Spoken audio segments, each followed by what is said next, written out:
بسم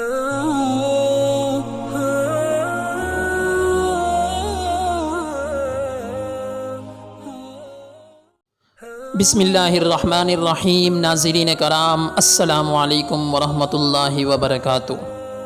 آپ رضی اللہ تعالی عنہ کا نام فاطمہ تھا۔ زہرا اور بطول آپ کے لقب تھے۔ بطول اس لیے کہا جاتا ہے کہ اپنے فضل و کمال کی وجہ سے دنیا کی عورتوں سے ممتاز تھی، یا اس لیے کہ ما سوی اللہ سے لا تعلق تھی۔ سیرت کی نورانیت کے باعث زہرا کہلاتی تھی۔ بعثت سے 5 سال پہلے پیدا ہوئی، تمام صاحبزادیوں میں سب سے چھوٹی تھی۔ کم عمری کے باوجود نہایت باادب اور دلیر تھی۔ اپنے والد ماجد کا بہت خیال رکھتی تھی۔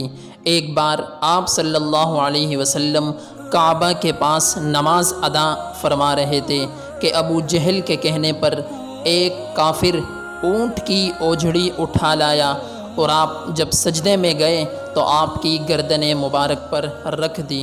حضرت فاطمہ الزہرا رضی اللہ تعالی عنہا کو کسی نے بتایا تو دوڑی آئی، اوجھڑی کو دھکیل کر آپ صلی اللہ علیہ وسلم کی گردن مبارک سے گرا دیا، پھر کفار کو خوب برا بلا کہا۔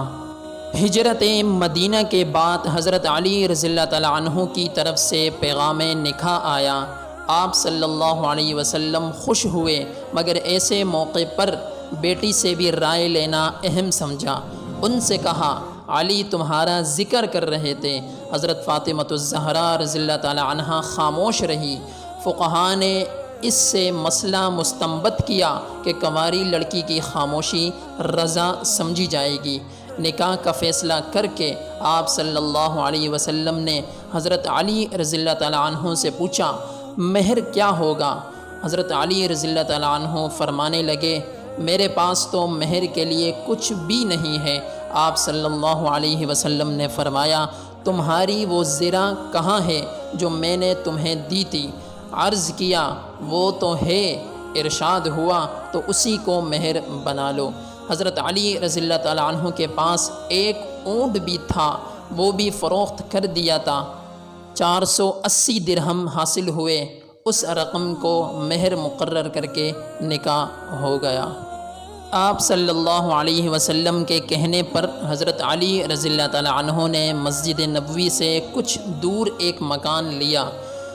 دلہا کے گھر میں کچھ نہ تھا۔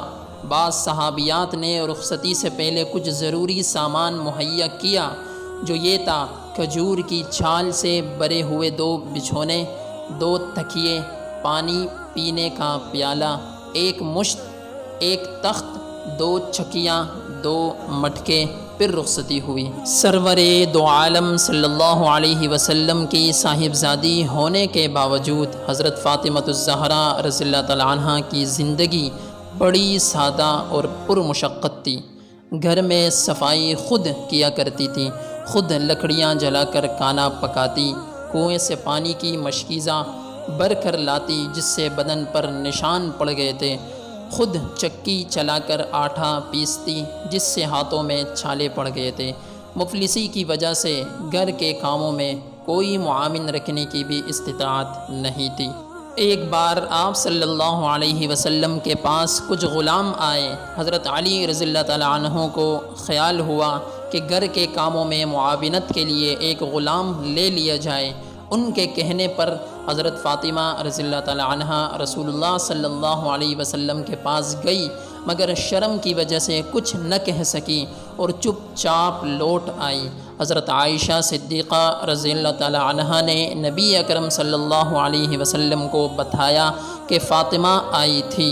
بعد میں حضرت علی رضی اللہ تعالی عنہ نے جا کر مدعا عرض کیا تو رسول اللہ صلی اللہ علیہ وسلم نے فرمایا، اللہ کی قسم میں تمہیں کچھ نہیں دے سکتا، کیونکہ اہل صفہ بھوکے ہیں، میرے پاس کچھ نہیں کہ میں ان پر خرچ کروں، میں ان غلاموں کو بیچ کر ان کی قیمت ان پر خرچ کروں گا۔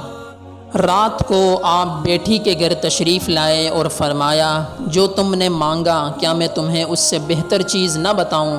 جب تم سونے لگو تو 33 بار سبحان اللہ، 33 بار الحمدللہ اور 34 بار اللہ اکبر پڑھ لیا کرو، یہ تمہارے لیے خادم سے بہتر ہے۔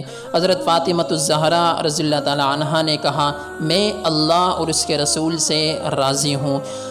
حضرت عائشہ صدیقہ رضی اللہ تعالی عنہا فرماتی تھی میں نے فاطمہ سے بڑھ کر گفتگو میں آپ صلی اللہ علیہ وسلم کے مشابہ کسی کو نہیں دیکھا۔ جب وہ آپ صلی اللہ علیہ وسلم کے پاس جاتی تو آپ کھڑے ہو جاتے، انہیں چومتے اور خوش آمدید کہتے، نیز فرماتی تھی ان کی چال ڈال بالکل آپ صلی اللہ علیہ وسلم کی طرح تھی۔ آپ صلی اللہ علیہ وسلم کی اپنی اس بیٹی سے محبت کا اندازہ اس بات سے لگایا جا سکتا ہے کہ آپ نے منبر پر ارشاد فرمایا فاطمہ میرے دل کا ٹکڑا ہے، جس نے اسے پریشان کیا اس نے مجھے پریشان کیا، جس نے اسے ایذا دی اس نے مجھے ایذا دی۔ ایک رات آپ صلی اللہ علیہ وسلم نے ارشاد فرمایا ابھی ایک ایسا فرشتہ آسمان سے نازل ہوا جو اس سے پہلے کبھی زمین پر نہیں آیا، اس نے اپنے پروردگار سے اجازت لی کہ مجھے سلام کرے، اس نے مجھے بشارت دی کہ فاطمہ جنتی خواتین کی سردار ہے اور حسن اور حسین جنتی نوجوانوں کے سردار ہوں گے۔ آپ صلی اللہ علیہ وسلم کی وفات پر آپ رضی اللہ تعالی عنہ کو اتنا غم ہوا کہ بیمار پڑ گئی۔ اس کے بعد آپ کو کبھی ہنستے نہیں دیکھا گیا۔ 6 مہینے بعد 3 رمضان المبارک 11 ہجری میں انتقال فرمایا۔ آپ کی عمر 28 یا 29 سال تھی۔ ایک قول کے مطابق حضرت ابو بکر صدیق رضی اللہ تعالیٰ عنہ، دوسرے قول کے مطابق حضرت علی رضی اللہ تعالیٰ عنہ اور تیسرے قول کے مطابق حضرت عباس رضی اللہ تعالیٰ عنہ نے نماز جنازہ پڑھائی۔ رات کے وقت جنت البقیع میں تدفین ہوئی۔ حضرت علی، حضرت عباس اور فضل بن عباس رضی اللہ تعالیٰ عنہم نے قبر میں اتارا۔ ناظرین کرام، یہ تھی ہماری آج کی ویڈیو۔ مزید ویڈیوز کو دیکھنے کے لیے ہمارے چینل کو سبسکرائب کریں۔ جزاک اللہ۔